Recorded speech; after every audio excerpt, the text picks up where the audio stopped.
Before he became a national hero, before the fame, before the crowd screamed his name, Joe Louis was just a quiet boy from Alabama. Born on May 13, 1914, in a small wooden shack in rural Chambers County, Joseph Louis Barrow was the seventh of 8 children. His father, Monroe Barrow, was a sharecropper. His mother, Lily, worked as a domestic. They were poor. Not poor like today's poor, but dirt floor, hand-me-down, 1 meal a day poor. Their world was cotton fields, segregation, and silence. Joe barely spoke. He stuttered badly. So much that his siblings teased him. So much that strangers assumed he was mentally slow. His silence wasn't just shyness, it was self-protection. In the Deep South, black children were often taught to speak less, to not draw attention, to avoid trouble. Joe took that lesson to heart. When he was 4, tragedy struck. His father was committed to an asylum, likely due to a mental illness that was never properly diagnosed or treated. The family was left to fend for itself. Eventually, Joe's mother remarried, and they moved north as part of the Great Migration, settling in Detroit. It was a move that would change his life forever. In Detroit, things didn't get easier right away. Joe still struggled in school. His stutter made it hard to speak up in class. Other kids avoided him, and he avoided them. He found comfort in silence, and for a while, it seemed like he would drift into adulthood without direction. Then something unexpected happened. Joe's mother, hoping to give him structure, enrolled him in violin lessons.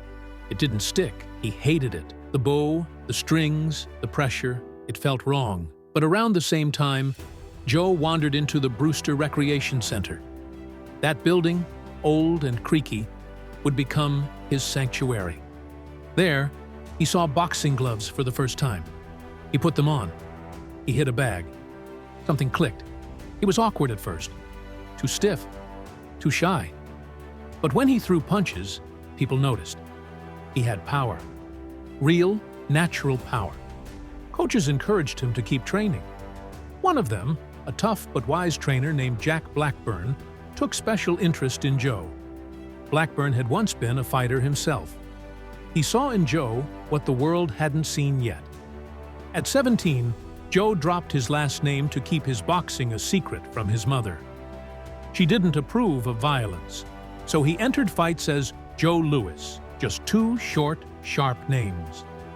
The boy who had once been too afraid to raise his hand in class was now knocking men out in rings all over Detroit. As he gained experience, Joe's talent became impossible to ignore. His punches were short, compact, and lethal. He didn't waste energy. He didn't show off. He didn't dance around the ring. He came forward with quiet violence. Knockouts became routine. His confidence grew, but his personality didn't change. He stayed humble, polite, focused. In 1934, Joe turned pro. His managers, John Roxborough and Julian Black, made it clear. Joe wasn't just going to be a fighter. He was going to be the fighter. But the world he was stepping into was stacked against him. Black boxers had been shut out of title opportunities ever since Jack Johnson. The first black heavyweight champion had humiliated white opponents and flaunted his wealth and white girlfriends. Johnson had been flamboyant, defiant, and ultimately crushed by the system. Promoters had no interest in letting another black man dominate boxing, so Joe Louis was crafted carefully. His managers told him to never smile over a fallen opponent, to never be seen with white women, to always wear a suit, always answer respectfully, always appear humble. They were building not just a boxer, but a symbol, a black man white America could accept. Joe agreed. He let his fists do the talking. His early fights were a spectacle. Thousands came out to see him. He wasn't just beating opponents, he was dismantling them. In 1935 alone, he fought 22 times and won every match. He took down Primo Carnera, the giant Italian former champion. He stopped Max Baer, one of the hardest punchers of the era. Sports writers started calling him the Brown Bomber. The name stuck. It was both a tribute to his power and a reminder of his race. But Joe Louis wasn't just winning fights. He was changing perceptions. In black communities across America, he was already a legend, a source of pride. In white America, he was becoming something rare, a black man they could cheer for, quiet, disciplined, unstoppable. The more he fought, the more the world paid attention. Reporters followed him, photographers chased him. Children imitated his punches in alleyways. He wasn't flashy like Johnson. He didn't need to be. Joe had something better, absolute, undeniable greatness. Still, beneath the surface, pressure was building. Joe was carrying more than gloves into the ring. He was carrying the hope of every black man who had been denied a job, every black child told they'd never be equal, every black soldier still waiting for basic rights. His success wasn't just his own, it belonged to all of them. By 1936, Joe Louis was 22 years old and undefeated. He had knocked out every challenge in front of him.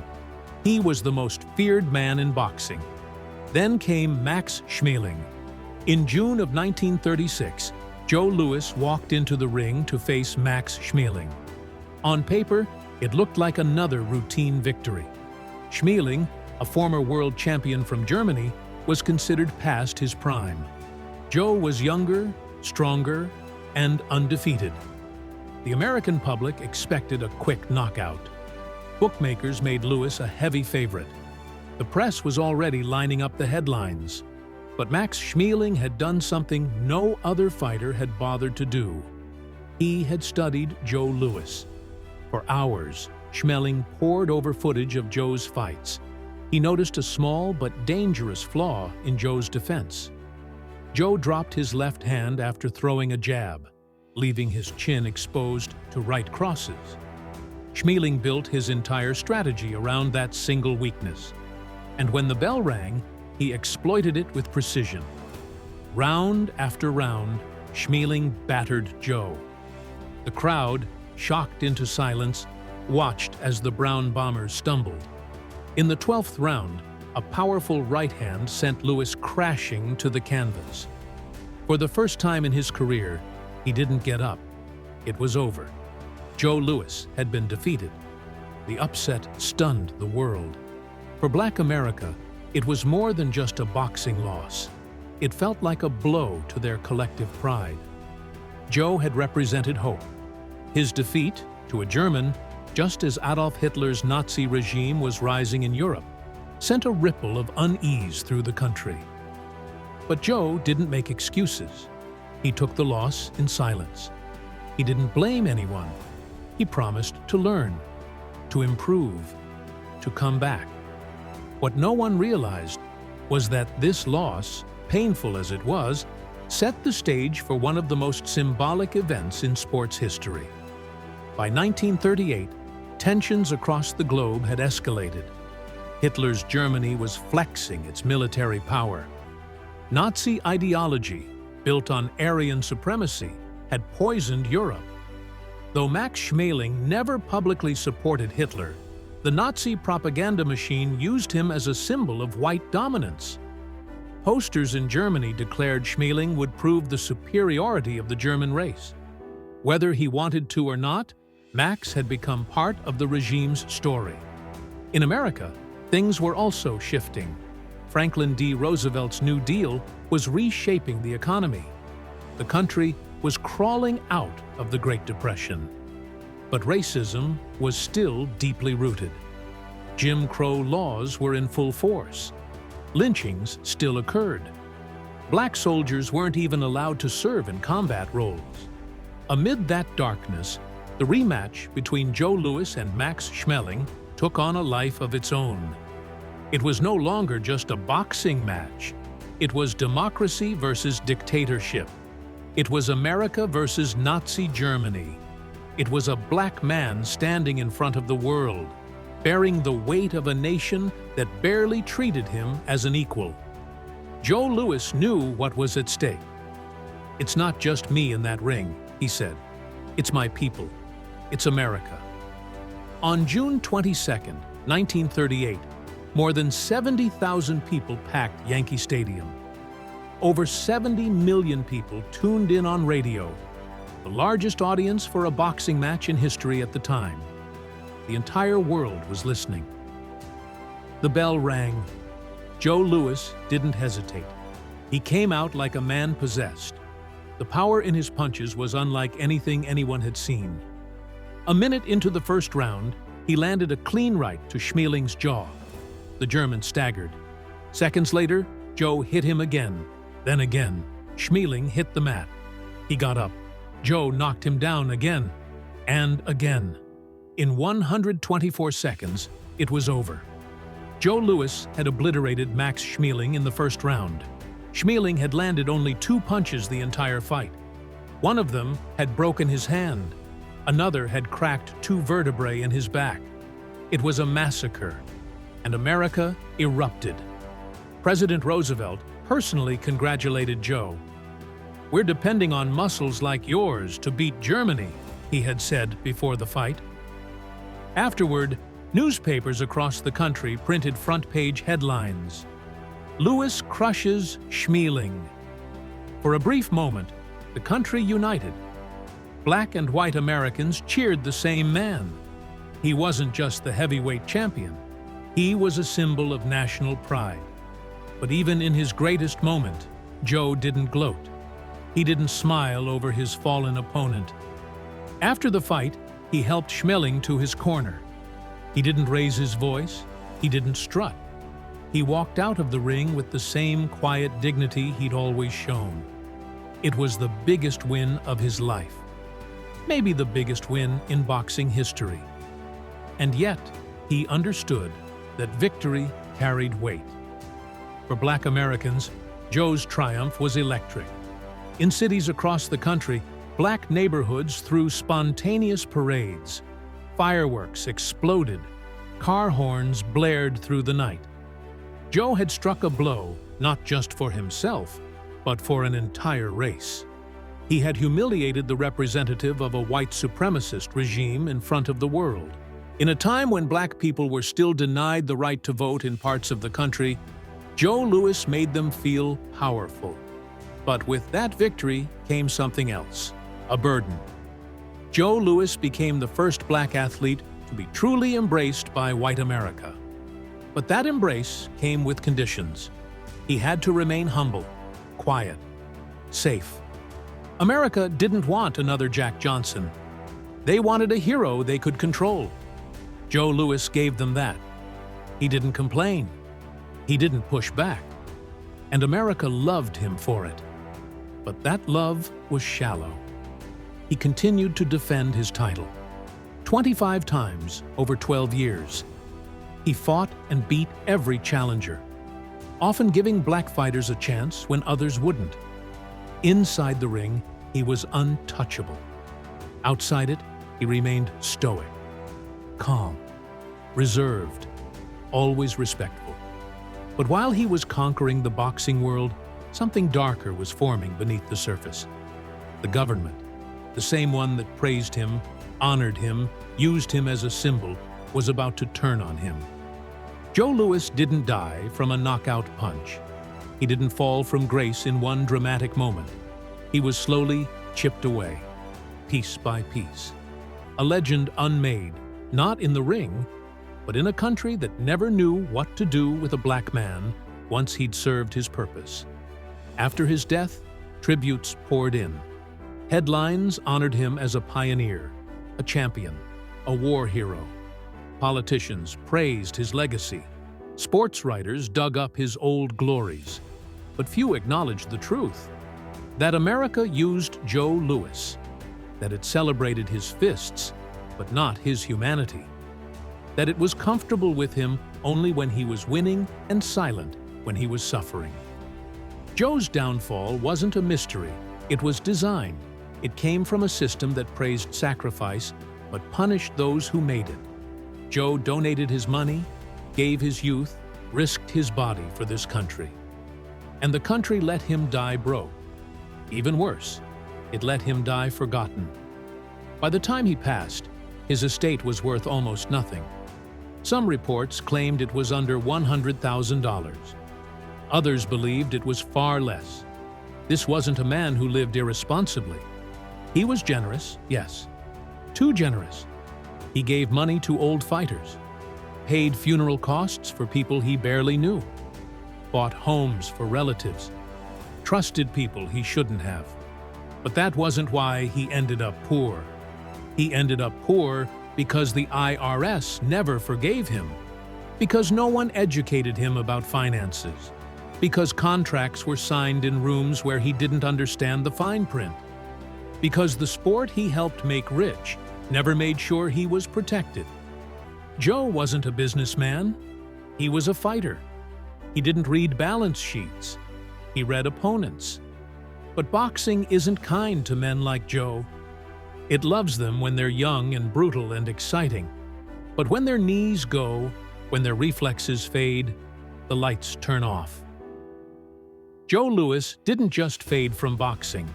He was pushed out of it. Even the industry he helped elevate offered no long-term support. No retirement plan, no pension, no shield. Promoters who earned millions off his name moved on. Commentators stopped mentioning him. The young generation forgot. And maybe that's the greatest tragedy of all. There are statues now. The Joe Louis Fist Monument in Detroit. Joe Louis Arena, though now replaced, once carried his name. His record of 25 successful heavyweight title defenses still stands. But how many people who walk past that statue know the man behind it? How many know that the Brown Bomber once stood for everything America claimed to believe in: strength, humility, patriotism, and was still abandoned? He was the first black man to become a universally accepted American hero. But even in that acceptance, he had to follow rules that white heroes never did. He couldn't show anger. He couldn't make mistakes. He had to smile, wear suits, avoid controversy. One misstep, and the door would slam shut. He did everything they asked, and still, he died alone, in debt, in a wheelchair. The system never changed. In the decades since, many black athletes have pointed back to Joe Louis as the blueprint. Muhammad Ali, Mike Tyson, Lennox Lewis, all of them studied him. All of them respected him. Ali once said, "He was the greatest of us all. I just wanted to be like Joe." But even Ali, as defiant as he was, understood the burden that came with being a black hero in America. Joe's silence made him beloved, but it also made him vulnerable. He never protested publicly, never demanded justice, never rallied for his own freedom. That silence, which won the hearts of millions, became the very thing that allowed his exploitation. He trusted America, and America broke that trust. Joe's children witnessed a slow collapse. They saw their father go from the front page to the casino lobby, from national treasure to quiet greeter. They saw him dress up in fine suits, even when he couldn't afford them. They saw him hide his pain, smile through disappointment, sit in a wheelchair, too proud to beg, too wounded to run. Joe Louis Jr., in particular, carried the torch. He entered boxing administration, fought to preserve his father's name, and spoke openly about the injustices. "My father didn't ask for much," he once said, "but he deserved more than he got." For him, it wasn't about legacy. It was about justice. He wanted people to remember not just the titles, but the man, the sacrifice, the betrayal. Joe had loved his country. He didn't just fight for it. He represented it, on posters, on war bonds, in the media.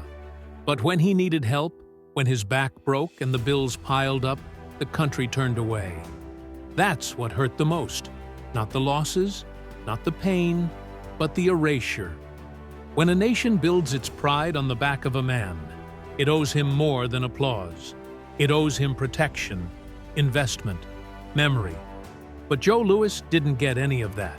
He got a folded flag. He got his name carved in stone.